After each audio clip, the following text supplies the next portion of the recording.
What are we doing with our strategy with regarding to the Ukrainian situation?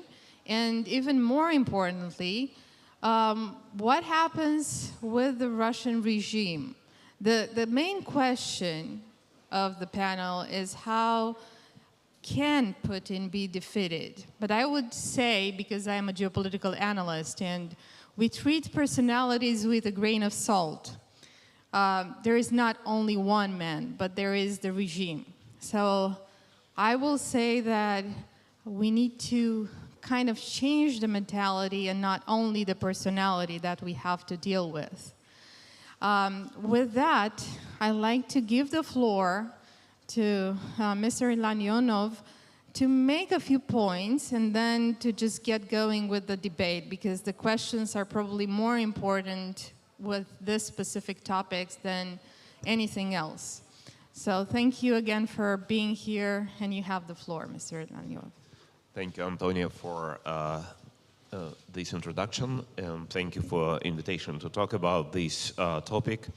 I'm going to just to give several points without any argumentation, and if there are questions, we can discuss it later. First of all, I would like to suggest even changes in the topic. We have how Putin can be defeated. May I say how Putin must be defeated? And I'm trying to talk about exactly that. So several points. Some of them I've mentioned early this morning, but I think it's worth to repeat some of them. Once again, it is not Ukrainian war. It is not war in Ukraine. This is a Russian war, or if somebody would like to underscore that not all Russians do support this war, so it will be better Kremlin's war or Putin's war. Second point, war against whom? Yes, it's definitely against Ukraine, it's against Moldova, against Europe, but essentially it is against the West. And we've talked a little bit early on about that the official announcement of this war Putin has made in his speech in year 2007 at the Munich Security Conference. So that is why it is Putin's anti-Western war. And from this particular perspective, I would like to just suggest also some kind of a new title for the second edition of Ben Hodges' book that we discussed a couple of days ago. As you remember, the title of his book with his colleagues was Future War and Defense of Europe. I have a better title, Current War and Defense of the West.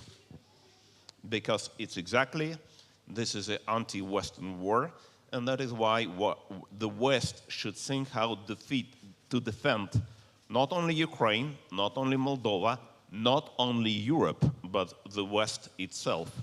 And the sooner the West recognize that it is war not only against one or two or three countries, but against the West itself, the better for the West.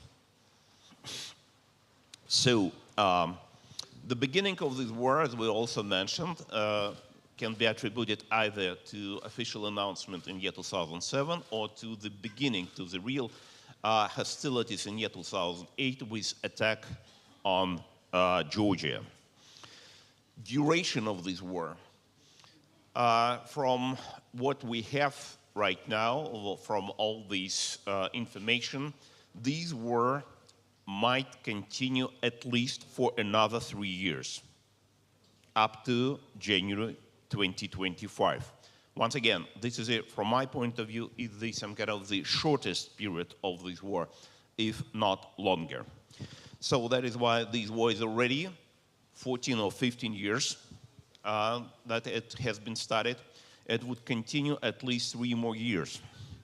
What is important to understand, what might be a victory for the West is what might be a defeat for Putin in this war. There is a big discussion going right now.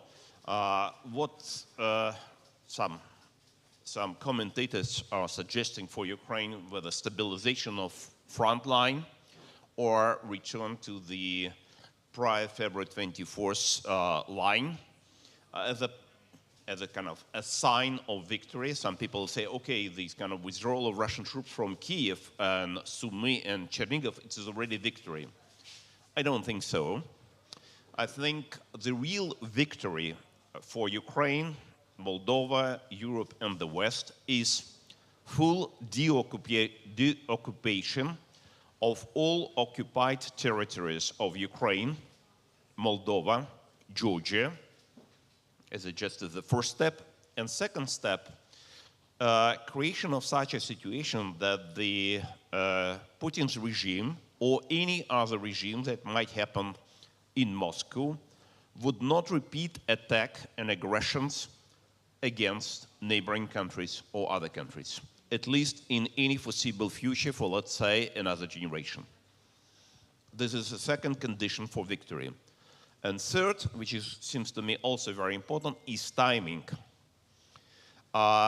We've heard that General Hodges reminded us that he personally expecting the probable US-China conflict within coming 5 years. My feeling is similar, but I think that based on analysis in Beijing, it might happen within coming 3 years before January 2025. So that is why this defeat for Putin, a victory for the West, must be achieved before January 25. So that creates conditions what can be and must be done to have this victory.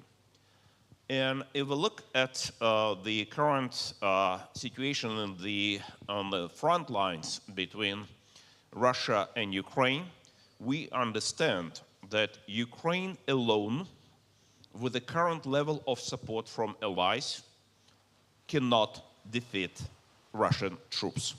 And let me make this statement as clear as possible.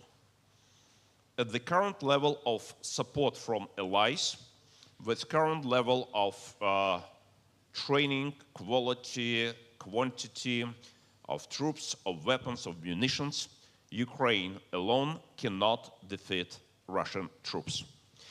So kind of basic statistics. The ratio between Russia and Ukraine in terms of absolute number of population is 4.5 to 1. In terms of troops, 8 to 1. In terms of military reserves, 9 to 1. In terms of conventional weaponry like tanks, armored vehicles, artillery pieces, at least 10 to 1. In terms of jets and helicopters, 15 to 1. In terms of such weaponry like missiles or strategic aviation, it would be absolute superiority of Russian troops over Ukraine, of Navy.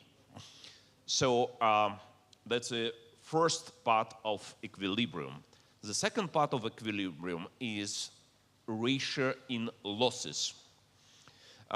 Based on the very limited data that we have from the fronts, the ratio of Russian losses to Ukrainian losses differs from 1 month to another month, but it's close to 3 to 1, 3.5 to 1. In some months it was 4 to 1. It's a very simple mathematics.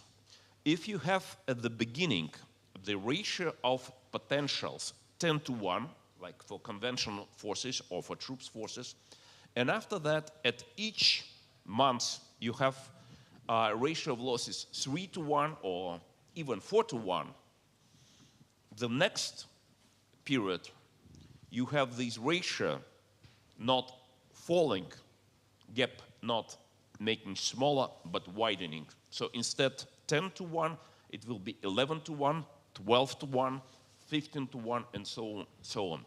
Just to keep the initial ratio at the same level, let's say 10 to 1, if we're talking about conventional forces, you need to have ratio in losses 10 to 1.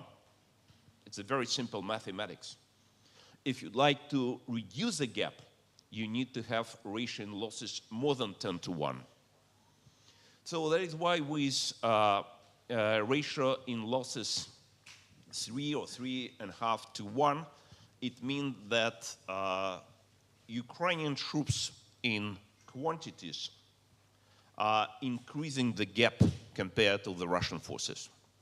And this is probably the most important military mathematics that we have to keep in mind.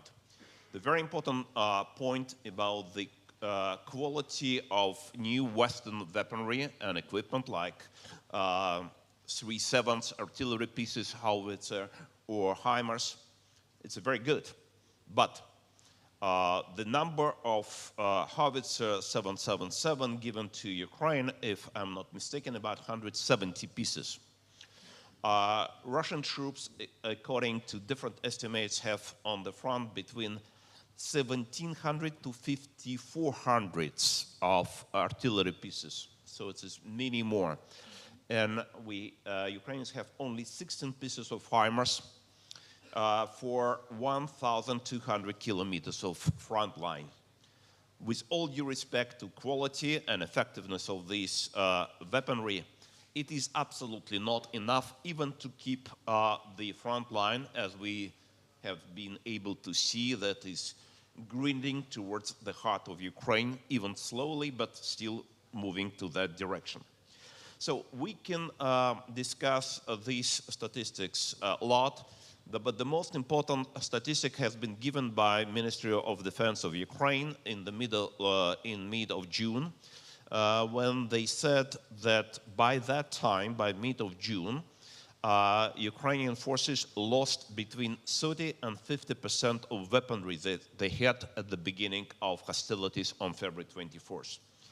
Assuming this rate of losses, it means that they are losing at least 10% of equipment for conventional equipment like artillery or tanks or armored vehicles every month. It is not hard to calculate. With the rate of losses 10% per month, it is necessary to have 10 months to lose all equipment. And it means how important it is, critically important, to have a stable supply of military equipment, of weaponry and munition from the allies. We understand that under missile attacks, whole territory of Ukraine under missile attacks, only allies can provide necessary equipment. And it's not hard to calculate how many of those pieces should be given to Ukraine on a monthly basis. It should be hundreds of tanks, of armored vehicles, of artillery pieces, HIMARS, and so on a monthly basis regularly. It would move from some particular items of military equipment to general calculations. It will be estimate of overall military expenditure. Ukraine now spends about $4 billion for military expenditure. The estimate of military aid to Ukraine, certainly it depends what particular item we would take, committed aid, authorized aid, and delivered aid. The Kiel Institute of the World Economy, that supplies us with these statistics, announced that by July 1st, delivered military aid, delivered on the territory of Ukraine, was about $12 billion.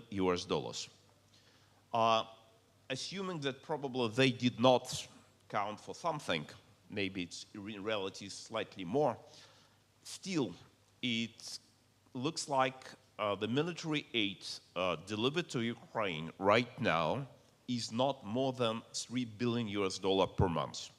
So that is why overall expenditure of Ukraine plus coalition of allies looks like $7 billion a month as the largest estimate. How much Russia spends?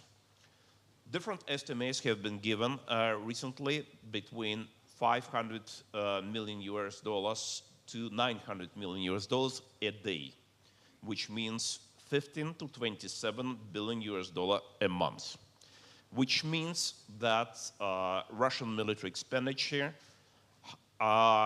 is higher than Ukrainian plus coalition, either twice or 4 times, depending on estimates.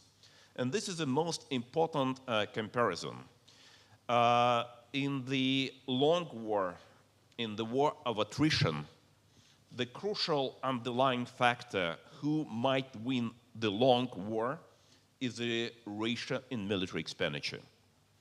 We remember that in the Second World War, the military expenditure of overall anti-Hitler coalition exceeded overall military expenditure of the Axis powers only in 1943. So the first 4 years, 39, 40, 41, 42, so Axis powers spent more than countries of anti-Hitler coalition. So, and 1943 was the year of the turning point on many fronts. In the Pacific, in Northern Africa, in Italy, in Eastern Front, and that was the precondition for changing situation on the military front. So we can look in similar calculation for many other military conflicts, but the conclusion is very clear. As long as overall military expenditure of Ukraine plus West coalition will be less than the Russian expenditure, it is rather hard to expect victory anytime soon. So that is why, since Ukraine is relatively small and relatively, the country with a relatively limited financial resources, the crucial element is military support to Ukraine. Instead of the current $2 or $3 billion a month, this military aid should be increased fourfold, at least up to $12 billion a month, which means up to $120, $150 billion a year. That would allow Ukraine gradually to close the gap in munition, in military equipment, in weaponry with Russia. It is not a guarantee, but this is a precondition. Whether it is realistic or not, this $150 billion a year additional military aid from NATO would constitute approximately 10% of the overall military budget of NATO countries. I think it's absolutely realistic. It means 0.2 percentage points of GDP, overall GDP of NATO countries. So instead of, many people were talking about for many years about 2 percentage points of GDP as a military expenditure, 2.2 percentage of GDP as military expenditure, another limit with this 0.2 percentage goes to these united front of this most important war against the West. Addition to that will be training Ukrainian forces, as UK started, and I think other countries, including Poland, Germany, France, United States, could join this business. A regular delivery of military equipment, creation of real lend-lease, because there is no lend-lease at the moment. That would create necessary conditions for a turning point in this war. If not, other steps would be necessary later. Thanks. Thank you for this, well, mathematical introduction, I would say. And I'm tempted to say that the key word in your conclusion there is united West, united NATO. Now, a follow-up thought from your mathematics is how would you comment on the sanctions related to the supply of what Russia needs for high technology military equipment, because Russia also has a dependency on us in what regards its own military equipment. So how would you comment on that? First, if you allow me, I would say that, generally speaking, the so-called economic sanctions did not produce results that expected from them. Moreover, instead of falling GDP as many people expected back in February and March by, let's say, 30%, after that 15%, after that 10%, after that 5%, the recent estimates is just 4% decline in GDP of Russia this year. But looking at industrial output that just came a couple of days ago, after initial decline in industrial output in Russia, it started to rise again. So that is why, from this point of view, looks like the effect of sanctions or impact of sanctions is already limited. Same story for decline in foreign exchange reserves and some other areas. As for this particular technological export, this is an important one, but the problem is that Russia has a huge stocks of military equipment of another generation that is not so perfect, it's not so high level, nevertheless still weapons, and it still can be used. And there are a lot of even old generations weapons, and it is being used in en masse. It still can kill and still can wage war against the country that has, on average, similar weaponry of the same generation. And if we are talking about attrition warfare, as you pointed out, this is going to be a longer term war than we expected. Are we looking at Russia increasing production? Can Russia actually increase technological production? Or are we looking at Russia expanding its alliances system so that it can import technology from other places? For the moment, we don't have some kind of good, reliable data about this technological output. Certainly, we know that Russian authorities, including FSB, undertakes enormous efforts to acquire modern technology and chips and so on from everywhere in the world, partially successfully. We do know about that. We don't know how successful it could be in the long term. So far, they were able to do it. Still, China, India, many other countries do not participate in sanctions policy at all. So that is why those loopholes still open, and they can be used by Russia for any period of time. And I would use here one more number that certainly many people have heard. Russia today receives approximately $1 billion as proceeds from oil and gas energy. With military expenditure, even at the highest level, $900 million a day, and receiving $1 billion only for energy export, Russia can continue this war endlessly.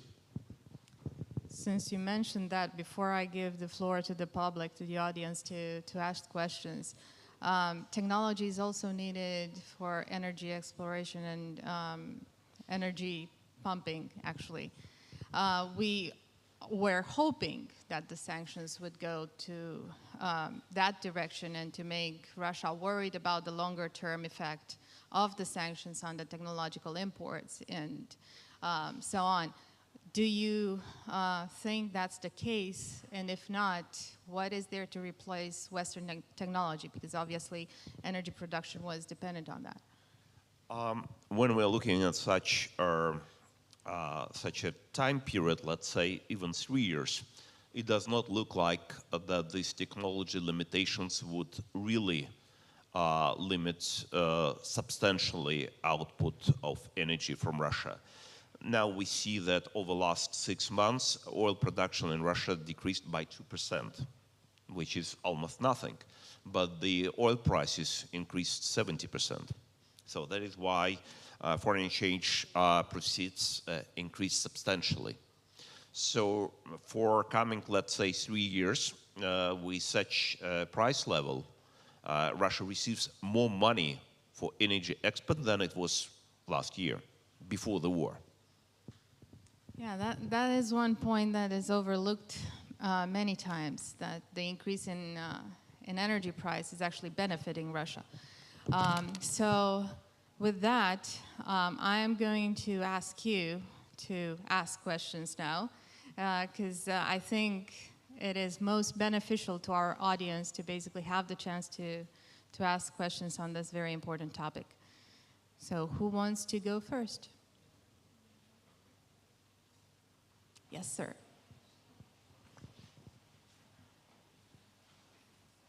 And please start by introducing yourself. So, Mehmet Kınaji from Allied Command Transformation. What is the Russian or Putin's regime's Achilles heel? Which area that could be exploited to fall off the regime and continuation of the war? Thank you. Military defeat. Only military defeat. that was a short answer. Do you have a follow-up? Yeah, just want to follow up that. But you describe a situation that the military defeat is going to take time. And it will be a challenge if the support is not sustained and then not achievable. What will be the consequences? It will be military defeat on the other side. Sir, do you want to go? Oh, Charles, just, yeah. Jakub Godzimirski from the Norwegian Institute of International Affairs. First of all, I would like to thank you very much for presenting those views, for sharing those calculations with us. We know that economic factors and figures and numbers are important, but we have also seen in the recent history that it's not the only thing that decides the fate of the war. We saw, for instance, that the United States economy and military were, in purely numerical terms, much stronger than the Vietnamese, but United States decided to withdraw from Vietnam. Soviet Union, that was much bigger in both economic and military terms than Afghanistan, decided to withdraw from Afghanistan in 1989, United States and Western coalition decided to withdraw from Afghanistan in 2021. It was also in purely numerical terms something that should not happen. So how do we factor those questions like the will to fight the war and other factors into this calculation? Because numbers are easy to present, but those other things are much more difficult to present. And this is also the question of the will on the both sides of the front lines. So please share your views on those questions. That's exactly that I was talking about. United States had a much larger economy, much stronger economy, much larger military expenditures, but United States was not able to win war in Vietnam. United States was not able to win war in Afghanistan. So that is why United States now is much larger than Russia. Same rule. The very fact that the United States is larger and the absolute amount of military expenditure that NATO has does not mean that it is enough to defeat Russia. Because the will to fight, this is a crucial element in those calculations. Will to fight on the part of Kremlin leadership is pretty high. And at this moment looks like the statements from Washington is higher on Putin's side. So that is why if United States and NATO allies would not provide enough resources for Ukraine, or at some point some other allies who would help Ukraine, for Ukraine and coalition, it would be extremely difficult to win this war. a tough point to make against this. Charles, do you want to ask a question? And then Mr. Mureșan. Thank you, Antonia. Charles Powell from the Elcano Royal Institute in Madrid. Given the brutal asymmetry, which you have so extensively documented, how do you account for Russia's rather underwhelming military performance during these 6 months? I mean, we know that Russian officers had their uniforms ready for a victory parade, which was presumably going to take place only a few days after the collapse of Kiev sometime in February. The asymmetry is clearly there, and as someone has recently pointed out, of course, this asymmetry in itself does not explain the outcome of wars. My father fought with the Royal Air Force during the Battle of Britain. The Royal Air Force was outnumbered 2-1 by the Luftwaffe, and we all know how that ended. Thank you. The Battle of England, we know how it ended, but England was able to defend islands from intervention from the continent. But without US help, Britain would not be able to liberate European continent. That's a main lesson. We cannot exclude that at some point Ukrainians will be able to stop Russian troops at some point, and this front line will be stabilized somewhere, let's say near Kherson and Melitopol or near Kharkiv. But it does not mean the defeat of aggressor. Yes, it is possible to stop, but when we're talking about victory, I mentioned what I see as a victory: liberation of all occupied territories, and the providing guarantees that Russian regime, regardless with Putin or without Putin, would not be able or would not be willing to repeat any aggression against Ukraine, Georgia, Moldova, any other country. And what is most important, to do before potential US-China conflict. Because if US-China conflict, as General Hodges was talking about, would be launched before this war, the West will find itself in a very difficult situation fighting on two fronts. And definitely the West should avoid such a situation, and that is why it put very serious time limitations on achieving victory on this first front before the real threat on the second front appears. Could you say something about Russia's extremely underwhelming military performance, the fact that a number of very senior generals have been killed in the front, the extraordinary performance during the first few weeks, problems with materiel, personnel, very low morale, poor training, etc., etc. Did this surprise you at all? Or is this more or less what you expect from a corrupt regime? Thank you. There are many mistakes made by all sides. And underperformance of Russian troops is the center of discussion around the world. Just everybody was able to read about this and talk about and so on. But with all those problems, with all these failures, with all those mistakes, the front of line now is not near Voronezh or Rostov or Moscow, I mean on the Russian territory.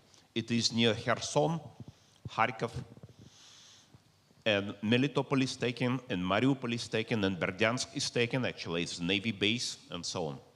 So, and the front line is still, 6 months of the war, is still grinding toward the heart of Ukraine, not vice versa.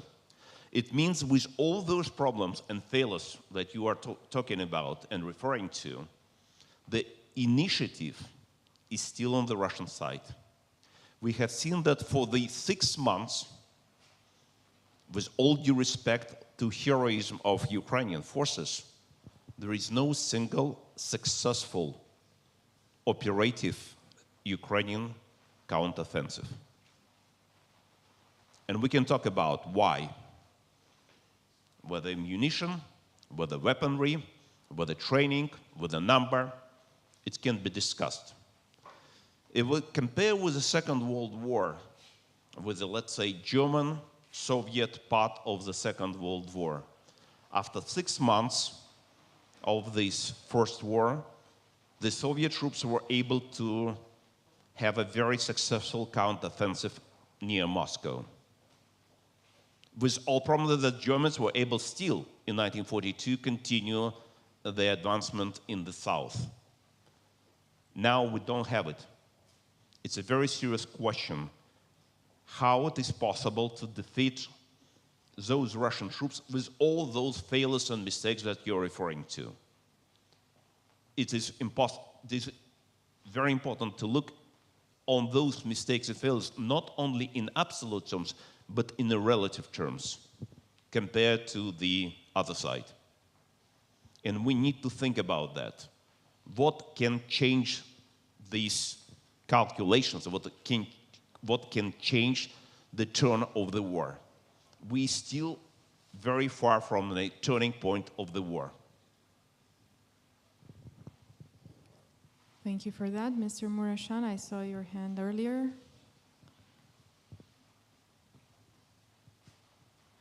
Excellency, thank you so much for the presentation, interesting one. I'm putting a question from an NGO, Euro Defense Romania. Which is your opinion about the perspective of China as global power, coming from your position as advisor of the president? And second... Former. I'm not currently advising any president. Yes. Second, what do you think about the future of multipolar world after Ukraine war? Thank you so much. As for China, we know that China is already global power, no doubt. It is global economic power. It is not yet global geopolitical power. The main issue is China does not have allies, at least so many allies that the United States and the Western countries do have. And this is a main problem for China. And so far, we do not see any indication that China, the mainland China, the communist China, is going to attack any other countries, with the exception of Taiwan and some areas in South China Sea. But this is painful enough for the world and for the West. And this is a very realistic perspective, as has been mentioned many times already at this conference and in many other places. So, as for your second question, you, again, using these terms after Ukrainian war. It's not a Ukrainian war, it is anti-Western war. And victory or defeat in this war would define not only fate of Ukraine and not only fate of this part of the world and this part of Europe. It would define to a very high extent the fate of the West. Because the part of this war would be a potential participation of China in this anti-Western war. And this is a much more serious challenge, much more substantial challenge than anything that we have discussed so far. Thanks for that as well. Any other questions? I'm not, okay, 2 other questions.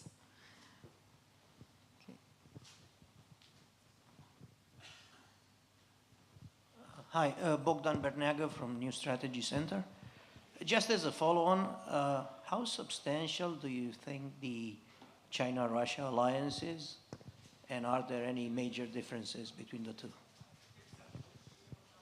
There are some unity and there are some differences. And Chinese leadership, as you know, tries to slightly distance itself from Putin's adventure, this current adventure. But another reason, substantial reason for Chairman Xi is his prospective election to a new term. And probably this particular fact can change his calculations and his behavior much more than anything else. And especially if Putin will be victorious in his adventure, it would give him courage to be much more aggressive than he otherwise would be versus Taiwan and versus some other directions. Please. Hi, thank you again, Andrei. I'll follow up a little bit on what General Ben Hodges mentioned earlier with the port of Constanța and its importance at the Black Sea. He also mentioned the fact that we need to cooperate with Georgia and Turkey to be able to create a portal between Europe and Eurasia to basically the south of Russia, well, the countries in the south of Russia. And my question to you is, how likely is Russia's success to be in the Black Sea? And if I may, I'll give a little bit of context. Last month, Russia's flagship in the Black Sea, the cruiser Moscow, is the best example of how Ukrainians are approaching the war to their shores. They caught the Russians unprepared, and that's a flag, a sign of how the war might go forward on the front line with the Black Sea. What do you think about the potential success of Russia in the Black Sea? Thank you. It is a part of this whole war. It cannot be separated. It depends on who will win this war. That side that wins this war will control the Black Sea. Very simple. Not very optimistic, but yeah. Hello, Mikhailo Samus, New Geopolitical Research Network, Ukraine. I just want to add a little bit optimistic and positive facts onto. First of all, you told that it wasn't be any offensive operation, but and nevertheless, Ukraine already occupied in the northern Ukraine the territory compared to square of Denmark. So it could be kind of example of counteroffensive operation. Of course, Russian propaganda call it like act of goodwill, but we know the act of goodwill on the Serpent Island. I'm not sure that it was an act of goodwill, but the real great operation. And talking about the Black Sea, actually the destroying and the missile cruiser Moskva, it's a sign of the real Russian capabilities in the Black Sea. And now Black Sea fleet sitting outside of the Ukrainian anti-ship capabilities, it means that we're changing the balance.